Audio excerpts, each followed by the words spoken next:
Ludvigs Adamovičs un brāļu draudz. Un man ir tā priekšvēsture tāda, ka viņam bija 140 gadi palikās 24. septembrī, un Kubalu skola, kas ir pie Dundagas. Tur ir veca skola muzejs no 1840 kāda tur gada tā skola ir tāda gara, ļoti jauka, ieteikt visiem apmeklēt, tur tā kā muzejs darbojās.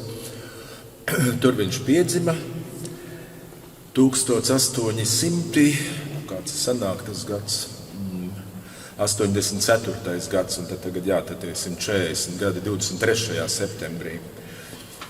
Un viņa tētis tur bija skolotājs, un krustāvs viņam bija Ernests Dingsberģis, kas tas arī senlatvietis slavenais un tā. Un tad tādā veidā, ka tur un tā vadītāja tagadējā ir nāk no Adamoviču ģimenes, viņa tāda plaša ģimene.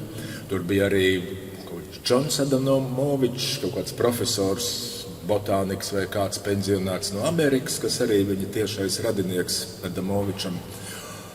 Un šajā sakarā tā tur arī labi sakrita, jo iepriekšējā dienā bija brīnišķīgs pasākums Sārnatas baptistu baznīcā, kur Lidijas tos ziediņus lasīja, kur arī runāt sanāca, un beigās tā Sārnatas baptistu draudzes mācītājs paziņoja, ka viņi arī ir daļa no brāļu draudzes, un arī aktīvi darbojās, un ka var tādu jaunu punktiņu likt kartē.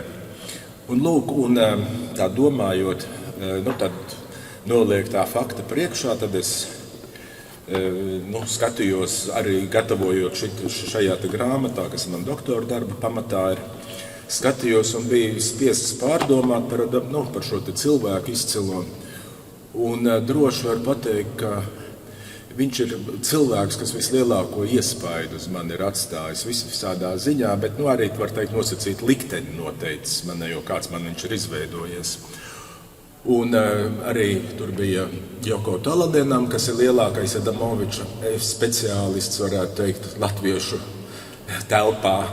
Vai ne, runāja viņam ārkārtīgi ražīgs ir, bet tieši es ar viņa ģeniāli tiešām izcilajiem pētījumiem vēsturiskajiem saskāros un nevarēju nerespektēt, negodāt un neapbrīnot šo te cilvēku, jo viņš pilnīgi tā, ka to ar avotiem strādā, viņam kļūdas nav, viņš ir perfekts, viņš ir pilnīgs un neticami ražīgs.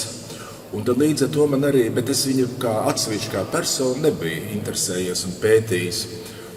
Un viņš ir atstājis vislielāko ietekmi uz Latvijas baznīcas vēsturi. Praktiski viņš ir pamatlicējs šādai disciplīnai Latvijas baznīcas vēsture. Un, jo līdz tam viss bija interpretēts vāciski sarakstīts, vācu mērcē. Un viņš ir tas, kas izveidoja šo disciplīnu. Un arī tagad tie, kas pasniedz Latvijas baznīcas vēsturi dažādās vietās, viņi tāpatās visi pamatā uz Adamoviču balstās. Tas korpus izstrādāts. Un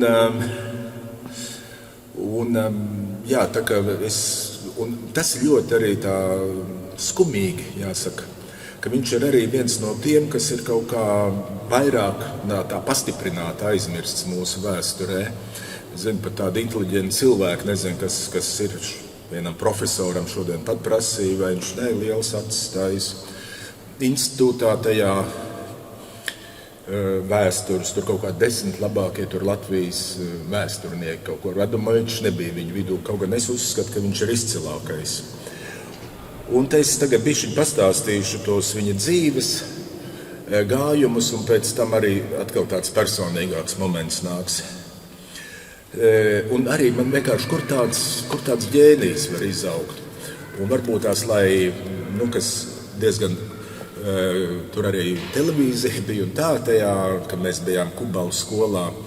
Un tas, kas man uzrunāja no Joko, teica, viņš arī ļoti daudz, ko viņš visu ir sarakstījis, tur tiešām simtiem vienības un visas kvalitatīvi. Un tad viņš teica, ka latvieši var būt laimīgi un lepoties, ka mums tāds cilvēks ir bijis. Bet tagad es tam dzīves stāstam iziešu cauri, un tad arī tā vairāk to brāļu draudz. Bet tā pavisam konspektīvi. Jā, tad viņi tātad tas ir pie Dundagas, viss notiekās, tur viņš tajā Kubeles skolā pirmo izglītību saņēma, tad viņi 14 gadu vecumā viņi pārcēlās uz Stendi, un tad Dundagas privātskolā Talsos mācījās, 900. gadā iestājās Rīgas Aleksandra ģimnāzijas 5. klasē, nākamajā gadā Talsu baznīcā iesvētīts un 1904. gadā pabeidza ģimnāziju ar zelta medaļu, un tad viņam bija 20 gadi. Un tajā pašā gadā viņš Tērbats Universitātes teoloģijas fakultātē iestājās, arī tajā korporācijā bija.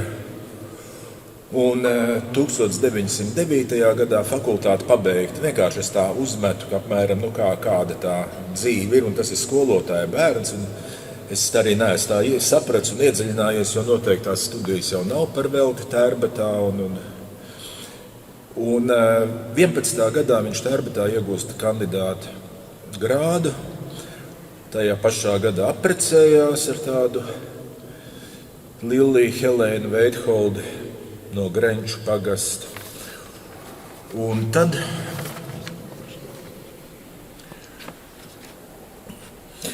sākās karš, un viņu iesauca armijā.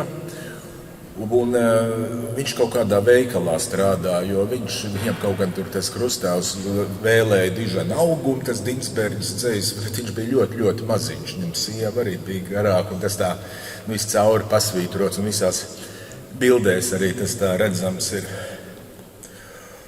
Un tad viņš 16. gadā armijā dabūja viņam atļauju, citāds, ķesteris ar sludinātāju tiesībām. Un 16. gadā viņš jau kandidē uz amatu Tērbatas universitātē, tomēr nesaņem. Atnāk vācieši, viņš atkāpjās un ir Mazsalacā mācītājs, kur viņu arī ordinē mācītāju pakāpē. Un viņš īsu laiku ir kā draudzes mācītājs darbojās, bet vairāk gan ne, kaut gan viņš ir ordinēts mācītājs. Un es esmu arī redzējis bildes, piemēram, domā, ka tiek ordinēti jaunie mācītāji. Viņš ir pilnā mācītāja tērpā arī tur piedalās. Un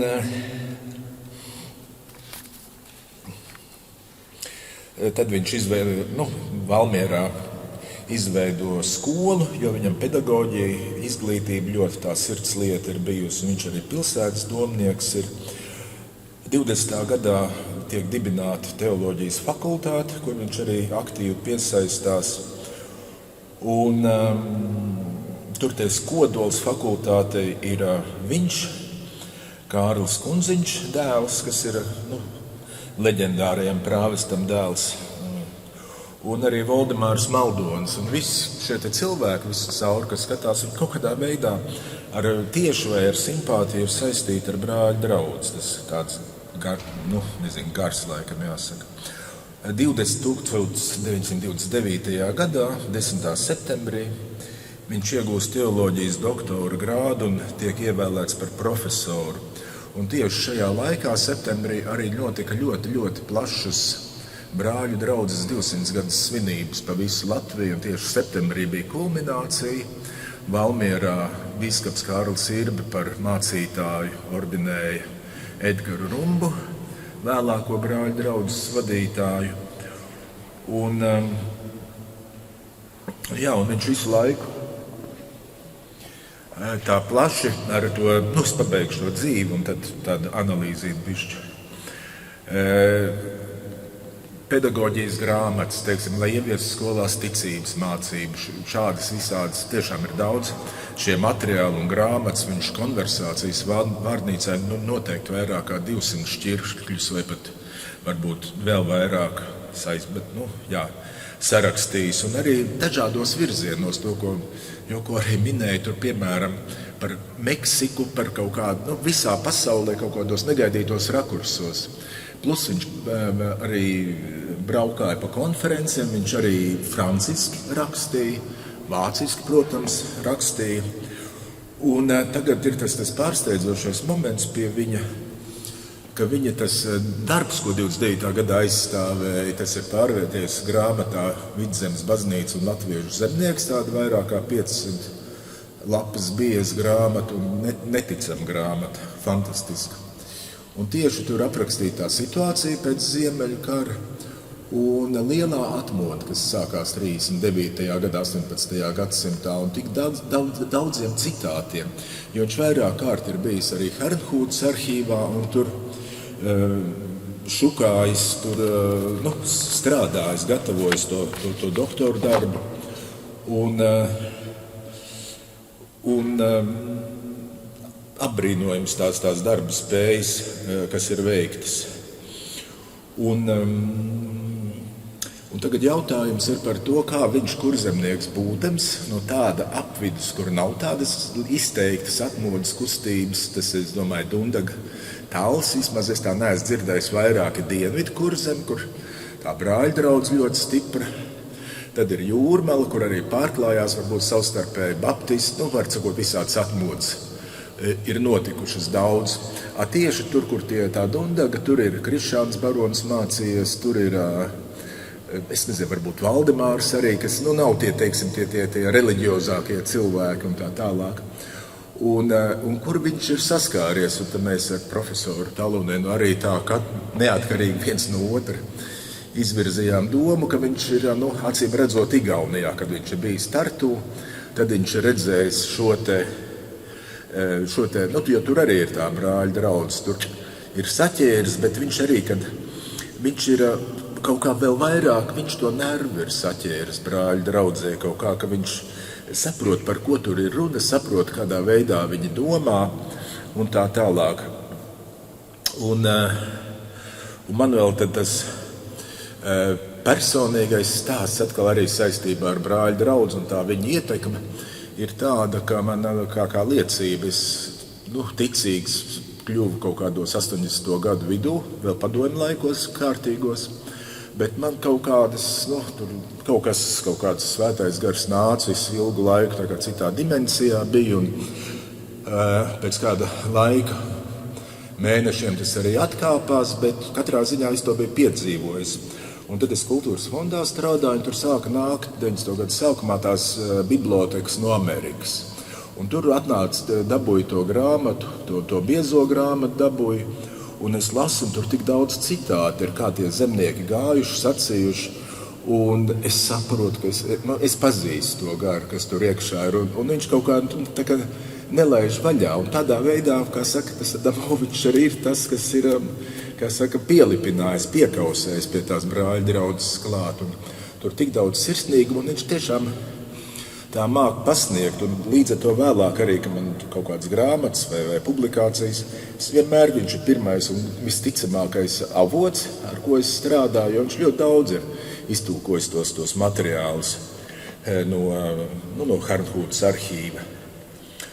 Lūk, un tādā veidā es domāju arī kaut kā, ka savā veidā varbūt, ka šī konference un tas, kas notiek, tas tā kā ir Adamoviča, kā saka, darbs pazemīgs. Un tas arī par to spēku, tās krāsas vai to vārda spēku, vai ne tā darba spēku, un cik ārkārtīgi ilgi svētīts ir, kā saka, viņš aprakta tā sēkla, bija nekas tur nebija, un atkal nāk augšā un brīnišķīgs skaists augļus nes, un par to tiešām Adamovičam ir milzu pateicība.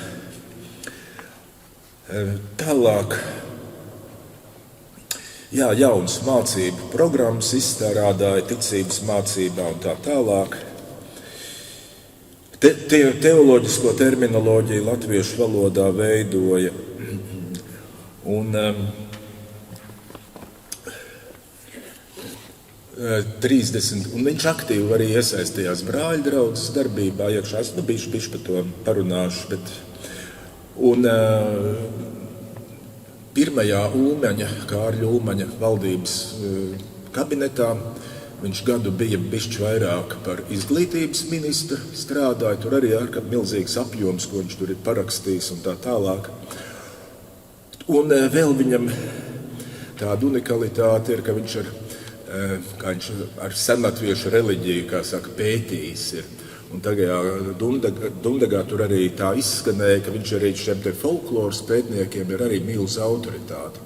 Jo viņam tas interesēja, viss tas latviskums mūsu, ka tajā laikā viņam ir vairākas grāmatas, arī ārkārtīgi interesants.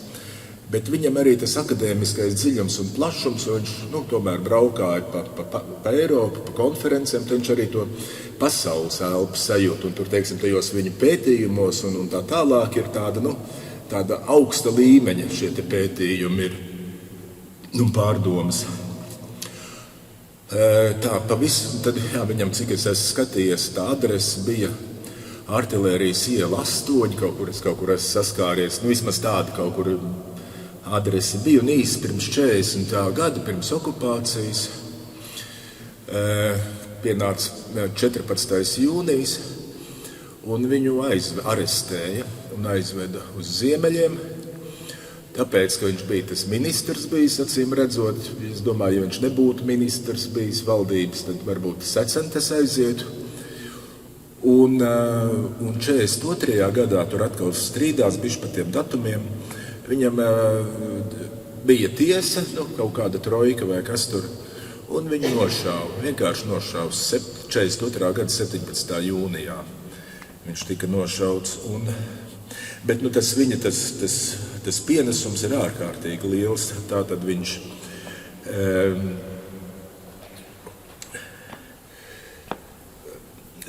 kā minējis, atvēra to būtību, kas ir brāļu draudzei. Un tas viņa mūža darbs ir brāļu draudzes vēsture, ko viņš tā kā izcēlis kā atsevišķu bloku, kā fenomenu viņš to izcēlis, jo viņš arī ļoti nacionāls un sajūta šo to latviskumu, kas tajā iekšā ir tālāk. Un tātad arī šī Latvijas baznīcas vēsture, šitā ir 47. gadā izdota jau Vācijā, man liekas, visticamāk Eslingenā vai nav, kur latviešu bēgļi bija. Un dzimtenes baznīcas vēsture, nevis kaut kāda Latvijas vai vēl kā, bet tieši tā, ieliek to domāšanu ieliek. Un kas man bija pārsteidzoši, ka tajā laikā bija Teodors Grīnbergs, bija arhibīskaps, kas arī bija bēgļu gaitās devies, ka viņš izrādās arī tajā Kubalu skolā ir mācījies. Tas man bija milz pārsteigums.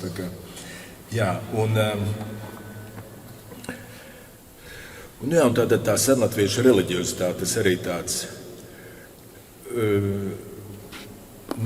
tāds paliekošs devums, tāds kvalitatīvs devums arī, kas saka, tajā mūsu vēsturē. Un tātad, ko viņš deva faktus, interpretācijas kaut kādas, kā saprast vienu vai otru notikumu, ja jau tu raksti Latvijas baznīcas vēsturu un gluži ar vācu acīm neskaties, un arī kaut kādas kopsakarības savēl, tas viss viņam ārkārtīgi lieliski un ražīgi izdevās. Un rakstot to savu šito grāmatu, te ir arī pēc tam pārlasīju, ar lielu prieku pārlasīju šo grāmatu. Un tur, kur Adamovičs ir, tur, es ielicis lapiņas iekšā, kur viņš parādās.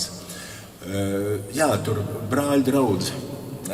Tepatās Kalē ielā bija namiņš, Kalē ielā 8. Tur ap to viss tas grozījās, kas, teiksim, tā Latvijas brāļu draudze, kaut gan pa laukiem skaidrs, tur sajiešanas bija un tā tālāk. Bet tur arī kursi tika organizēti ļoti kvalitatīviem pasniedzējiem, un kuru vidū arī Adamovičs bija. Tad kaut kādā 35. varbūt gadā, vai kaut kādā tādā,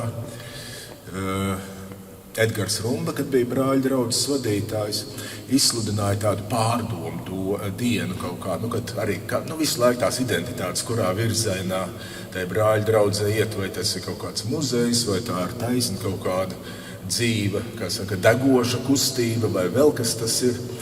Un tad viņš ar to centrālo, piemēram, lasīja Ludvigs Adamovičs.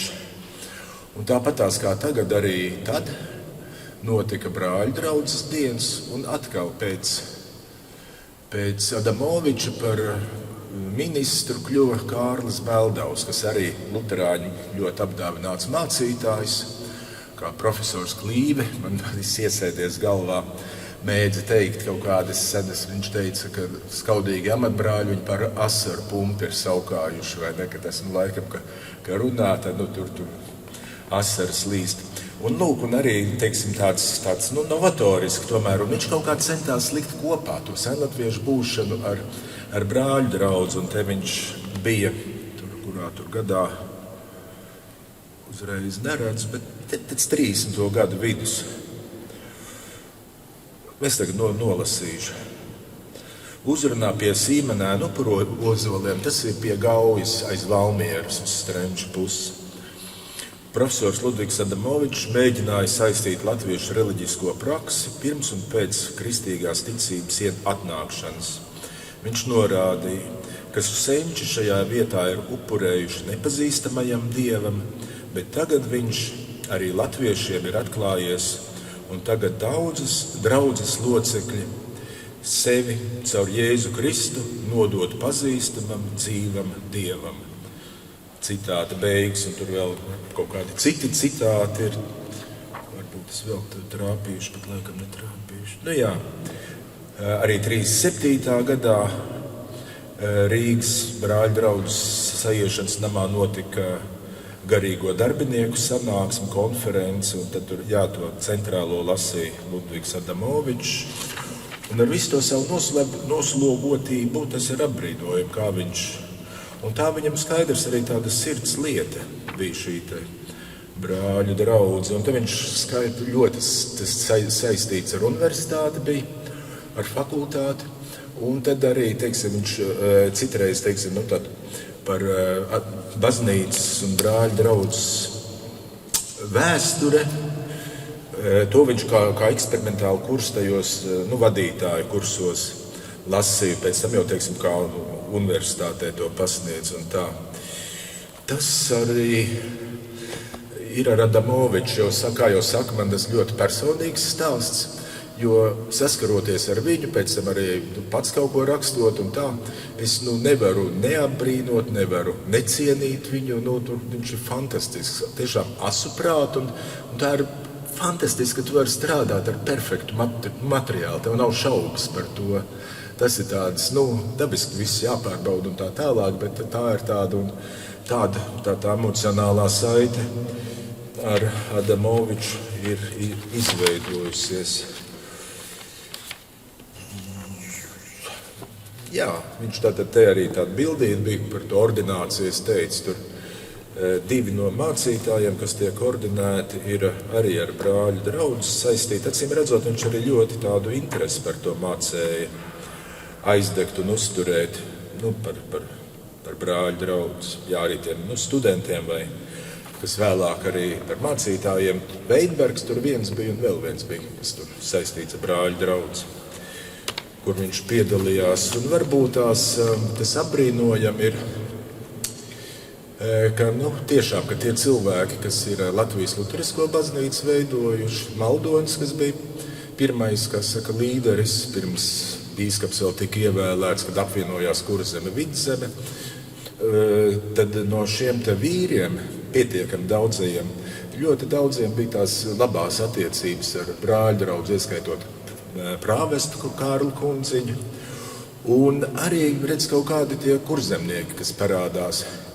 Jo Adamovičs ir kurzemnieks, tas Teodors Grinbergs arī, kas bija goda priekšsēdis pēc tam pirms līdz okupācijai. Arī Kārlis Kundziņš, kurš atnācis ir uz Smilteni, uz Vidzemi no Jaunpils Kurzemē, un arī bīskaps Kārlis Irba, kas ir kurzemnieks, tajā Saldas novadā vienmēr to ciemā aizbirst, kurā viņš piedzima. Un tas arī, var teikt, ļoti atbalstīja visas šīs lietas. Un arī, ka tie ministri, mācītājs ministrs, kādā viņš tomēr kvalitāte ir, ka viņš uzreiz, patiesībā cik normāli arī tas darbojās, tas kaut kāds valsts aparāts, ka tu kvalitatīvi spēj būt tas ministrs skaidrs. Tagad tas autoritārisms bija, tāpēc viņš noteikti arī atkāpās no tā ministra amata, bet katrā ziņā viņam ir jāceļ godā, un noslēgumā es jau ierosināju, ka tajā jaunajā rakstu mājā, kas ir, būs kur sajies visas humanitārās kopā, ļoti par Ludviga Adamoviča vārdā kādu auditoriju varētu nosaukt. Tas būtu īsti reizē un vietā. Paldies par uzmanību!